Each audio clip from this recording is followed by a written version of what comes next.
이번 동영상은 여러분들이 GTQ 일러스트레이터 시험을 보시기 위해서 일러스트레이터 내에서의 환경 설정을 어떻게 준비하셔야지 좀 더 편리하게 시험 볼 수 있을지에 대한 부분들을 동영상으로 보여드릴 수 있도록 하겠습니다. 자, 먼저 여러분들 GTQ 시험장 내에서의 여러분들 시험 보기 위해서 일러스트레이터의 주변 환경이 굉장히 많이 다르게 되어져 있을 것입니다. 그러면 앉아있는 자리에서의 제일 먼저 하실 일은 오른쪽 상단에서의 보시면 나와 있는 에센셜이라고 되어져 있는 버튼이 보이실 거예요. 이 버튼을 눌러주시던지 아니면 에센셜로 되어 있지 않는 경우는 눌러서 에센셜 필수 항목이라고 하는 부분을 선택을 해 놓으시면 변동사항이 나오고요.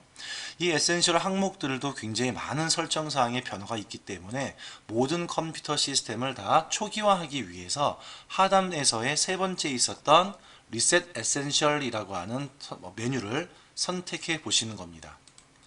그러면 누구나 똑같은 형태의 메뉴의 화면을 볼 수가 있고요. 우리는 그 중에서의 필요한 것들과 필요하지 않은 것들을 정리하기 위해서 화면 오른쪽에 보시면 나와 있는 두 가지 항목입니다. 자, 아래 두 번째 있는 거와 제일 마지막에 있는 항목 두 가지에 상단에 있는 점점점을 이용해 주어서 끌어당겨 오시면 분리가 되는 모습을 볼 수 있어요. 이 두 가지는 여러분들이 GTQ 시험 때에는 이용하지 않는 패널 상자이기 때문에 종료를 시켜서 화면상에 빼버리고요. 자, 화면 상단에 위에 보신 메뉴 중에서의 윈도우라고 하는 메뉴가 있었습니다. 이 윈도우 메뉴에 가 보시면 이 중에서의 얼라인이라고 하는 정렬과 연관된 패널 창을 볼 수 있고요. 그 얼라인 메뉴를 눌러서 화면상에서의 얼라인 창을 보여주고 난 다음 이 메뉴 상자를 오른쪽 패널 상자 바에다가 등록을 시킵니다. 그 이후에 상단의 화살표 두 가지를 이용해 주었던 펼치기를 눌러서 화면을 보시면 지금 모습과 같은 모습을 볼 수가 있고요. 그중 첫 번째에 보시면 나와 있는 컬러라고 하는 패널 상자입니다. 컬러는 CMYK 컬러 코드를 입력해 줄 수 있도록 하기 위해서 오른쪽에 옵션 버튼을 눌러 주어서 쇼 옵션을 누르시면 CMYK 입력 상자가 보이고요.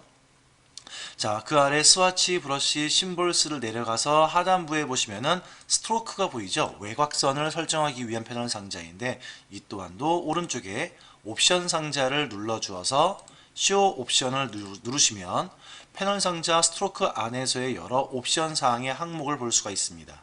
여기까지가 여러분들이 이용하셔야 될 패널 상자의 구성 목록이 끝났고요. 자, 이 왼쪽에서의 볼 수 있는 툴 상자라고 하죠. 1열로 이용하셨던 분들은 1열로 이용하시면 되고요. 2열로 이용하실 분들은 가장 상단 위에 화살표에 있는 모양 삼각형 작은 두 개를 눌러 주어서 2단 내지는 1단 여러분들이 보시기 편한 상태로 두시면 되겠습니다. 자, 여기까지는 화면상에서의 구성의 왼쪽의 툴 상자와 오른쪽의 패널 상자의 정리가 끝마친 거고요. 이 세팅은 GTQ 일러스트레이터 시험에 알맞게끔 세팅하기 위한 것이니까 평상시 때 이용하실 때랑은 조금 다를 수는 있습니다. 하지만 시험 때는 편리하게 시험 보실 수가 있을 거예요. 마지막의 환경 설정은 상단 메뉴 에디트입니다. 편집이라고 하는 에디트 메뉴의 가장 하단에 보시면 프리퍼런시스라고 하는 메뉴를 볼 수 있고요. 그중 어떤 것 괜찮습니다. 아무 것이나 저는 제너럴 제6 눌러볼게요. 눌러서 나왔던 창 중에서 첫 번째 볼 것은 타입, 글자와 연관되었던 내용을 설정하기 위한 것이고요.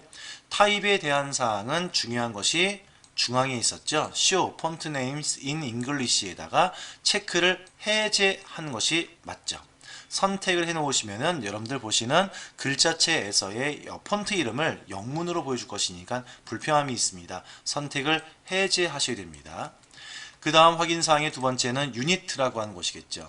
이것은 단위를 말하는 것으로서 가장 일반적인 우리의 일러스트레이터에서는 밀리미터 단위를 제일 많이 쓰고 있고요. 제너럴은 밀리미터.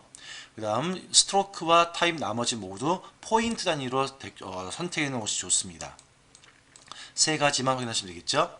자, 그 다음 하단에 있었던 가이드스 앤 그리드에 오시면 그리드 항목이 나와 있는데 이 그리드 항목에서의 이것은 색깔을 말하는 것인데 아마 기본적으로 여러분들은 회색으로 선택이 되어져 있을 것이고요. 하단에 보시면 나와 있는 단위입니다. 자, 이것은 여러분들이 이제 운영하시는 시험에서의 여러 가지 유형이 있을 텐데요. 기본적으로 저희가 이용했었을 때에는 20mm에 하나씩을 두던지 50mm에 하나씩을 두는 형태를 씁니다. 일단은 여기에 대한 상으로 1번 문제와 2번 문제를 풀 때에는 20mm를 쓸 계획이고요. 3번 문제를 풀었을 때에는 여러분들이 50mm를 쓸 계획이고요. 현재 나와 있는 서브 디비전 개수는 1개를 넣어주신 것이 맞고요. 그 아래에 그리드 인 백이라고 하는 선택사항은 체크를 해제하는 것이 유리합니다. 이것에 체크가 되어져 있다면 여러분들이 일러스트레이터를 통해서 만들어진 이미지 뒤에 격자가 숨어 있기 때문에 위치 선정이 굉장히 불리할 수가 있어요. 지금 보시면 저는 여기 픽셀 단위로 아까 보시면 나와 있었던 것이 있었거든요. 해서 밀리미터를 넣었는데 알아서 픽셀 단위로 환산되는 것인데 이것은 크게 신경 쓰지 않아도 괜찮습니다. 자, 그래서 밀리미터는 1번 문제와 2번 문제 풀었을 때 그리드의 간격은 20mm, 3번 문제를 풀었을 때는 50mm를 쓴다까지만 암기를 해두시면 되겠고요. 다음 하단입니다. 왼쪽 카테고리에서의 유저 인터페이스 항목에 가시면 화면 밝기에 대한 사항은 개인적인 설정으로 맞추면 된다라고 설명드렸고요. 중요한 것은 일러스트레이터에서의 3개의 문서를 열기를 할 것인데 그 문서를 열어줄 때마다 탭의 형태로 여시겠습니까? 아니면 윈도우의 창의 형태 여시겠습니까? 저희가 수업 시간에 많이 봤던 것처럼 일러스트레이터 내에서는 탭의 형태로 문서 여는 것이 좋고요. 포토샵은 윈도우 형태의 창의 형태가 유리하다라고 설명드렸죠. 해서 일러스트레이터에서는 여기에 탭이라는 항목에서 체크를 선택해 주시는 것이 좀 더 효율적으로 운영할 수가 있을 것입니다. 자, 그런 다음에 여러분들은 이 설정된 사항들을 올바르게 꾸미기 위해서 한번 종료하신 후에 다시 재시작을 하시면 지금 넣어줬던 환경 설정을 완벽하게 준비된 상태에서 일러를 이용하실 수가 있을 것입니다.